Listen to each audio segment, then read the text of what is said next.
Hey guys, SickMotion here. I'm gonna run through the patch 9.6 notes real quick. I forgot I had to do this.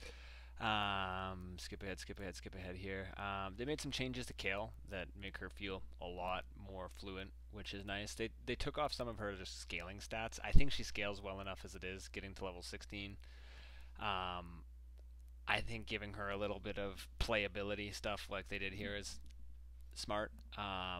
The movement speed on her heal got nerfed a bit, but it now applies the effects on no delay. It just immediately on cast you get the heal and the movement speed. It felt really clunky that it interrupts your attack when you use it just to heal yourself. The fact that there was a delay is kind of weird. And her E, there is also not the 0.25 delay on it anymore. It's identical to her wind up, so it'll play a lot more, or attack speed wind up. Sorry, it'll play a lot more fluently. So I think that's good. And the basic attack portion of the Starfire Spellblade's attack can now properly crit. Those quality of life changes are super nice. I think it's worth the nerfs. Let's see here. Nico attack speed growth. Back up. I don't know. Attack speed on hit Nico top lane is just absolute cancer pain to play against. No longer procs twice in a row at very high attack speeds on her W. Didn't even realize that was a thing.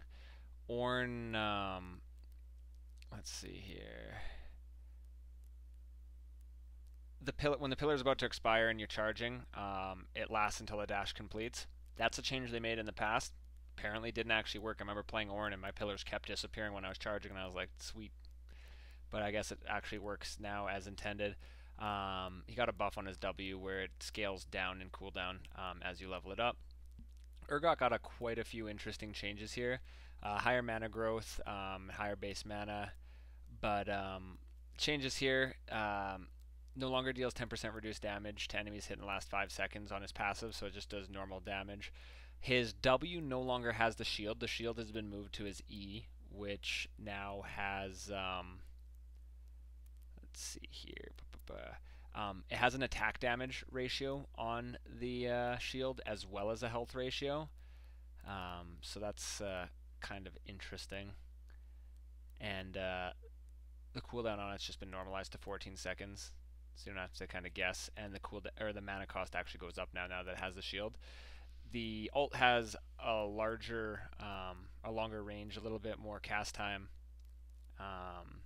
and does a bit more damage, base damage, but the attack damage ratio on its total attack, or sorry, it changed from total attack damage to bonus attack damage. So I don't, probably similar on that. You guys can't even see what I'm doing here. Things scrolled up. I skipped over going over the W. That's because that was the kind of the interesting change there. No longer grants the shield. Is now 40 mana at level 1 and then goes down in mana cost until it's level 5. And also goes down in cooldown until it's 0 seconds. So at max rank, it costs 0 mana, 0 seconds. It becomes a toggle. The on-hit damage reduction has gone down from 66% to 50% on-hit damage reduction.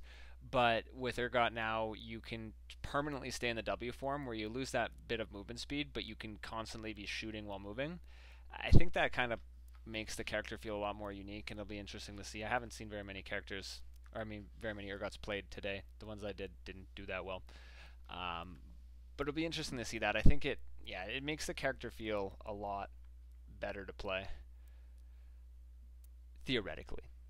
Aatrox, couple bug fixes. Skip over that. Caitlyn's R does more damage. Gnar, the W, the stun in Mega Gnar, is now 7 seconds at all rank rather than scaling down with that. So a bit of buffs there. I don't see very much Gnar. Hecarim, the Q, the Rampage deals 10% additional damage per stack of Rampage. Kind of cool. I didn't get to play him today. I was meaning to. I think that'll be really strong for top lane Hecarim, where you gain your stack of Rampage makes it so your Q is more spammable, but also does more damage. 10% additional damage per stack of Rampage. If you have 2 stacks, doing 20% more damage. Even if your Q is doing like 200 damage, doing an extra 40 damage every single Q, those will add up really quickly. And I think that'll be interesting, especially for top lane. It's where I'm kind of looking at it. Skip over that. Jace got just a bunch of nerfs around the board. Health growth, health regen, and health regen growth. Jace is just really strong in lane. Really annoying to play against. LeBlanc's Q got nerfed slightly. Pretty interesting buff to Nautilus. Base armor is up quite a bit, and the per damage or the per target cooldown on his passive has gone to 6 seconds at all levels rather than relying on your level here. So it doesn't scale up at 1, 16, 11, 1. I can't even, skipping over things. Basically, it's 6 seconds at all levels rather than having to scale. Rek'Sai cooldown on Void Rush got nerfed later on, and the bonus attack damage got taken down as well. It just does so much damage. Played against a couple Rek'Sais today. They still did tons of damage. The base on hit damage on Shen's Q up slightly.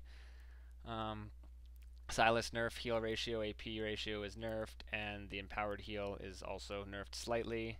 Trundle, haven't seen him in forever. 10% increased attack speed on his level 1 W. So it's kind of how Trundle always feels. He's like a ball of stats. You give him too much stats, he's overpowered. You can take away too many stats, he's useless. So I guess we're trying to balance out the ball of stats a bit. Bonus attack speed on Zaya's W is 10% higher at level 1 and up to 20% higher at level 5.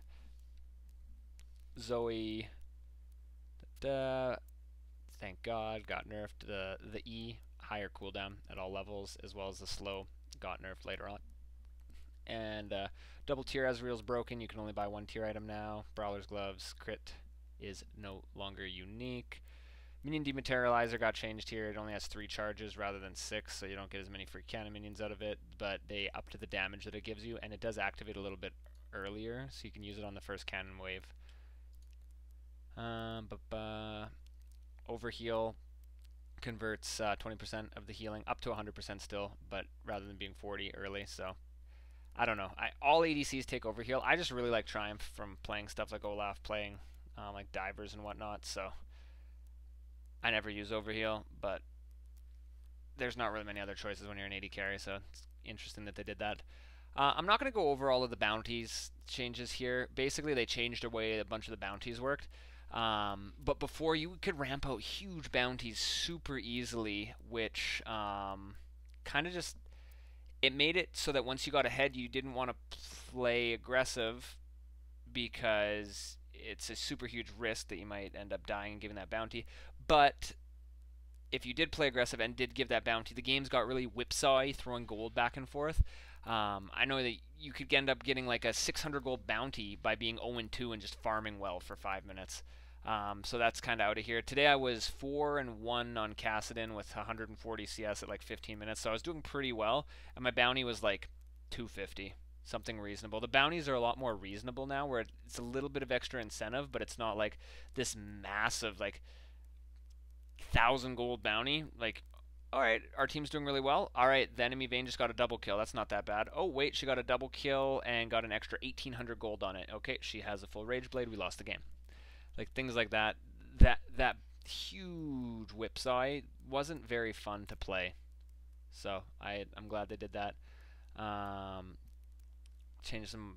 I'm not gonna go over any of these things. Quite a bit there.